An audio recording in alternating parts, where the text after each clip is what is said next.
To strop or not to strop? That is the question. Whether it's nobler in the mind to suffer the burrs and bevels for outrageous sharpness. Are you familiar with what a strop is? If not, today we're going to go through what a strop is, how to use it, and maybe it's something that you want to add to your sharpening kit. If you haven't already, please consider supporting the channel by hitting that like and subscribe button. And also, I just got my first prototype merch hat, this madness hat right here. And comment down below if this is something that you guys would be interested in. Now, quick disclaimer, Tokushu Knives did send over these straps completely free of charge to help them do an instructional video, so thank you, Tony, for sending these over. Now, if you guys are interested in picking up one of these straps, check out the link in the description below for the Tokushu Knife shop. First, let's go ahead and talk about what a strop is. A strop is usually a piece of soft leather, a piece of canvas, denim, or even soft wood used to straighten or polish the edge of a blade. Now, let me go ahead and preface this by saying I am not a sharpening expert, so if you guys have any knowledge or advice you want to share, definitely feel free to comment down below. Now, what is the function of a strop? A strop is usually used during the final stages of sharpening. One of the purposes is to help deburr the knife. Even after honing and deburring on a higher grit stones, sometimes there are remnants of these microscopic burrs that you can't see with the naked eye, and that is where a strop comes in, that it helps remove those microscopic burrs from the edge. And the other function of a strop is to help further polish the edge of a knife. Next, what kind of strop should you get? Like I've said before, there are many different materials that you can use as a strop, but the most common would definitely be leather. And which one you get is really entirely up to you. It's a personal preference thing. There's no right or wrong answer, but for this demo purpose, we'll be using a leather strop. Now, one of the most common questions people will ask is whether or not to use compound. This is a very highly debatable subject, and really it's a personal choice thing whether you like using compound or not. Now, when you do use compound versus not using compound, with a raw leather strop with no compound, you don't really remove any material from your knife or your blade or whatever cutting instrument that you're using on it. But when you do use a compound, which is an abrasive material, you will end up removing some sort of material from your knife, blade, or whatever tool you're using. Now, there are many different types of compound. There's spray compound, which we're going to be using today from Tokushu Knives. There is paste compound, and there's also powdered compound. And whichever one you use, like I said, is really a personal choice. Sharpening compound is measured in microns. And since it is abrasive, it will help you achieve a higher polish. So if you use like a 1 micron or whichever micron size you use, it will help you achieve a higher polish on your edge. Lastly, here is the million-dollar question. Do you need a strop? Personally, I don't think it hurts to have one, because especially for beginning sharpeners like myself, who are not super proficient at removing or completely removing the burrs on higher grit stones, this is a very good tool to have. Now, for those of you guys who are advanced sharpeners who have no problem removing the burr and reaching that zero apex sharpness, you guys probably don't need a strop. But then again, you guys probably already have a couple of strops in your sharpening kit. Let's go ahead and jump in and show you how to use a strop. Okay, let's quickly take a look to see what Tony has sent over today. So he sent over a 1 micron diamond spray, which you want to make sure is shaked up and mixed real well. On my left hand side, this is a compound free leather strop. And on this side, we have a preloaded leather strop. As you guys can see, there is a color difference because this one has been preloaded with a 1 micron diamond spray. 1 micron diamond compound spray. There we go.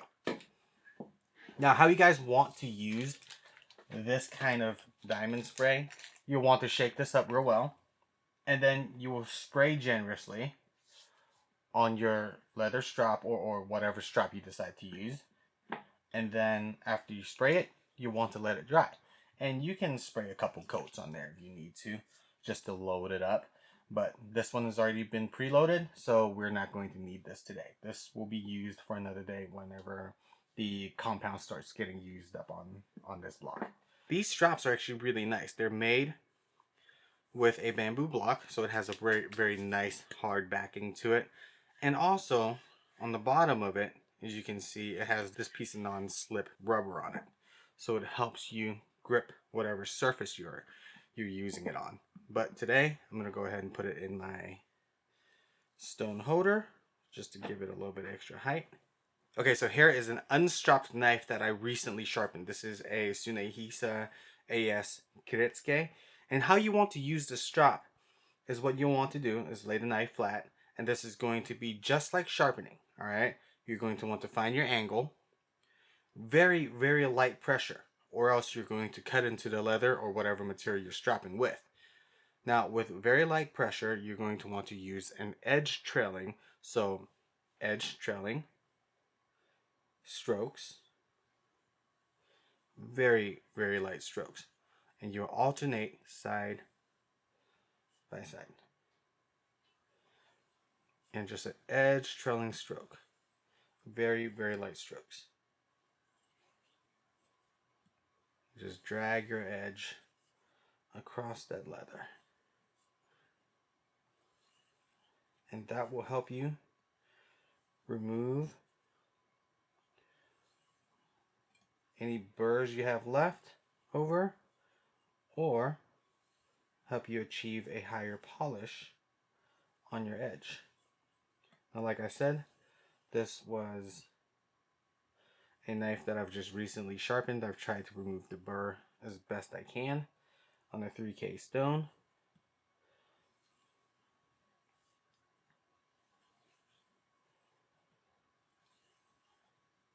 And now I am stropping it on this 1 micron strop. Very nice drops. Very affordable too. So there are a lot of things that are very affordable at the Tokushu Knife Shop. And I almost forgot to mention, if you guys use RAF10 as a coupon code, you get 10% off of your entire order.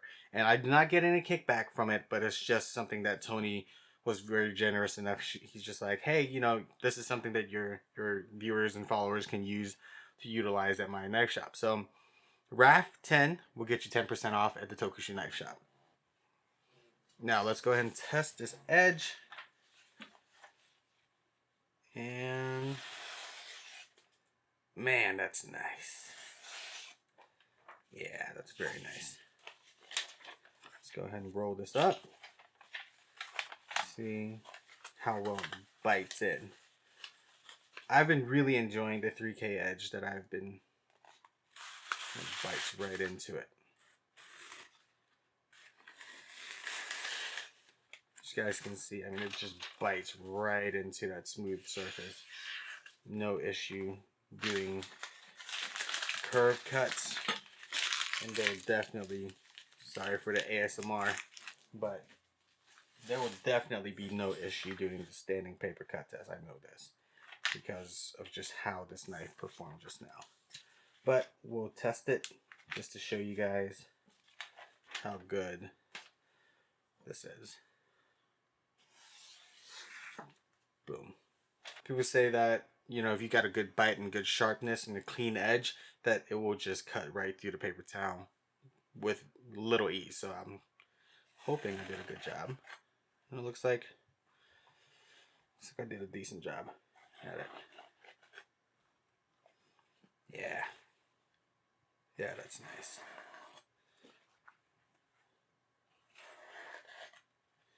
And I do have to say, in comparison to what I usually use, a compound-free strap, this edge feels a little cleaner in comparison to what I usually have. At least that's my initial feedback. Yeah, the strap got the edge very nice and polished. Alright guys, so this wraps up our to strap or not to strap video, and I hope you like it, and I hope this video has provided good information for you guys. And if it has, please hit that like and subscribe button. It will mean the world to me. It'll help me support all of this madness, and I will see you guys next week. Bye.